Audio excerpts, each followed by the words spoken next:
Que No legal nosso isso. mercado, a gente tem falado muito, né, sobre sair do amadorismo e ir para o profissional. Porque a gente encontra no dia a dia, a gente que é de e-commerce, de marketplace, a gente encontra muito aquele perfil de vendedor que já tem bons resultados. A pessoa já está vendendo 3, 4 milhões todos os meses dentro de marketplace, dentro do e-commerce, mas ainda não tem uma postura de profissional naquele mercado, de pensar em equipe, processos, ferramentas. Principalmente, acho que a parte financeira também, né, que você tem esse background aí para acrescentar aqui pra gente. Como que vocês enxergam esse profissional e como que vocês estão trabalhando ele dentro da G4? E só um contexto, o e-commerce, diferente de uma loja física, ele nasceu muito naquele conceito de renda extra, porque é um mercado muito novo. Até a gente mesmo, em 2013, a gente acabando a faculdade, a gente tinha outros empregos e montamos o nosso e-commerce como renda extra. Só que hoje isso não funciona mais. A gente vê que, né, assim como você vai montar uma loja, você precisa de um vendedor, você também precisa trazer Não alguém dá para te para ser só ajudar. Não vendedor dá para ser mais, né? só o embalador, a gente fala barriga no balcão, não dá para ser mais só isso.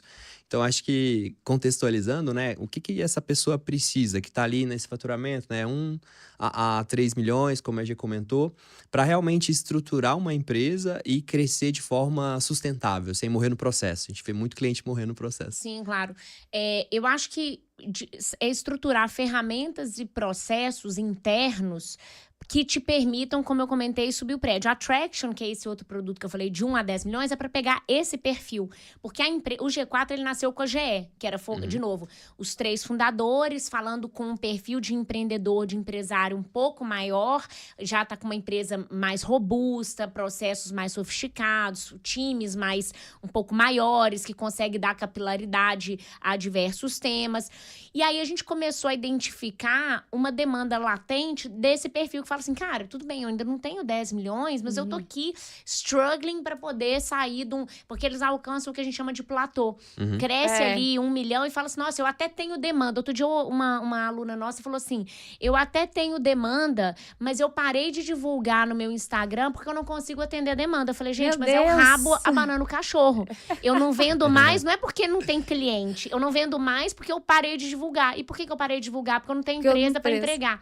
Então, eu falei, você tá resolvendo o problema errado. Você Exato. resolveu o problema, você segurou sua demanda. É uma solução de problema, mas é errado. Você deveria, é o contrário. E é pior, né? É a pior solução. Você resolveu errado o problema.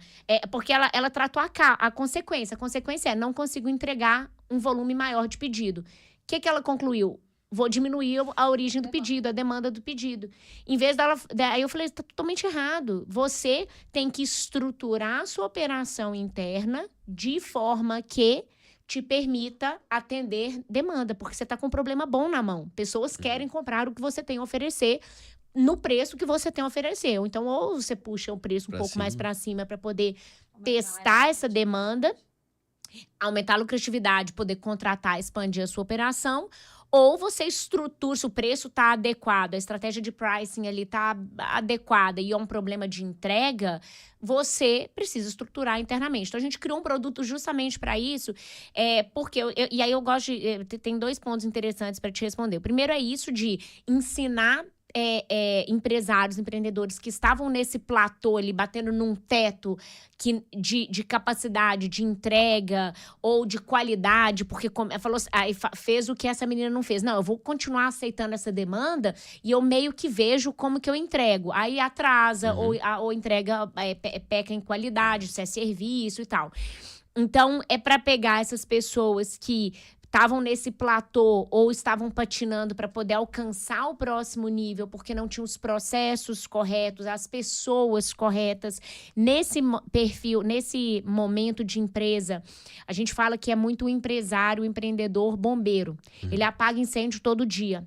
Né? E aí ele não consegue olhar para frente para poder... Não consegue vestir o chapéu de gestor, né? De gestor, de pensar estratégia, porque ele não consegue, ele tá ali tão absorvido no incêndio do dia a dia que ele não consegue levantar a cabeça e olhar lá para frente. Só que o que a gente tenta explicar para esse empresário, para esse empreendedor é que o incêndio de curto prazo você deveria conseguir delegar, se você tem as pessoas certas, claro.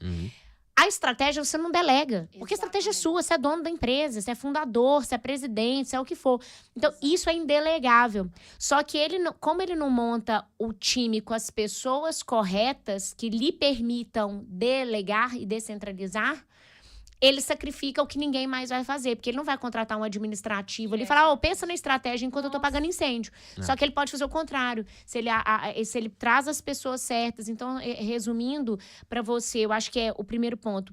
Processos, ferramentas e pessoas. Então, esses 3 pontos para esse empresário romper o platô de que está segurando o crescimento dele ou que está absorvendo ele nos incêndios de dia a dia. E a gente vê hoje o pessoal, o empresário, né, na verdade, ele tem muito receio de contratar.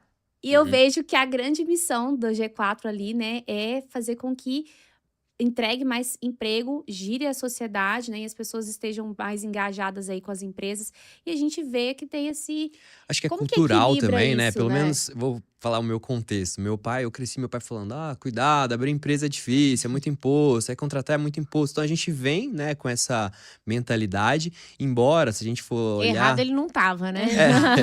Mas se a gente for olhar a mão de obra no Brasil, se a gente comparar com outros países, em dólar, dolarizar tudo, não é tão caro assim, né? Acho que talvez seja até um mito que a gente tem, né? Uma crença limitante que a gente escuta desde criança, pelo menos de onde eu vim foi assim, que talvez limite essa parte da gente contratar, né?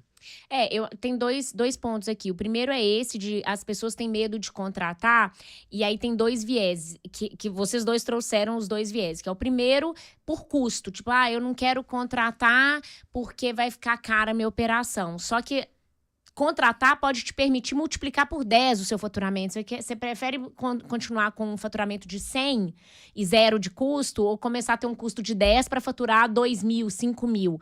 Claro que se as pessoas e por isso que a premissa tem que ser de pessoas certas e posições necessárias. Você também não vai inflar a sua empresa só para ser cabide de emprego. Mas se você parte da premissa que você está contratando certo para as posições necessárias, o ganho de escala de você melhorar seu faturamento e aumentar a sua margem, sua lucratividade, ela deveria mais do que compensar. Então, aquele exemplo que eu dei da pessoa que não estava querendo… ela parou de divulgar porque ela não ia conseguir entregar. Eu falei de contratar, ela falou, não, mas vai encarecer muito minha operação. Meu marido até sugeriu que eu não fizesse, isso vai encarecer. Eu trouxe esse exemplo. Eu falei, gente, mas você contrata a pessoa para permitir muito mais, aumentar muito mais o seu faturamento. Então, acho que tem esse ponto das pessoas saírem colocar no papel mesmo quanto que você tem de projeção de crescimento versus o que vai custar essa folha. Então, acho que esse é o primeiro ponto. O segundo ponto é essa parte mais cultural. Seja o cultural da nossa cabeça, que é isso que você trouxe, de realmente, é porque empreender no Brasil é muito difícil, é muito desafiador, porque a questão de impostos são muito agressivos. Não tô nem falando de imposto só de trabalho, porque isso assim, se a gente considera CLT, que eu nunca vi alguém saindo de país dos Estados Unidos falando, eu vou trabalhar no Brasil porque lá tem CLT. Mas a gente vê o contrário, né? Saindo do Brasil para trabalhar nos Estados Unidos porque lá não tem CLT, é muito mais flexível. Então, assim, acho que a preocupação, a dor de impostos, de forma geral, é uma bola de ferro na perna, no pé do empresário, do empreendedor brasileiro. Mas, ao mesmo tempo, existe algumas flexibilidades que a gente consegue, sim. É o que você falou, meu cunhado mora na Austrália. Lá você vai em restaurante, em lavanderia, é um funcionário, ou então assim, a lavanderia é do dono, aí quem tá passando é a esposa, quem tá no caixa é a filha, porque contratar é muito caro. É muito caro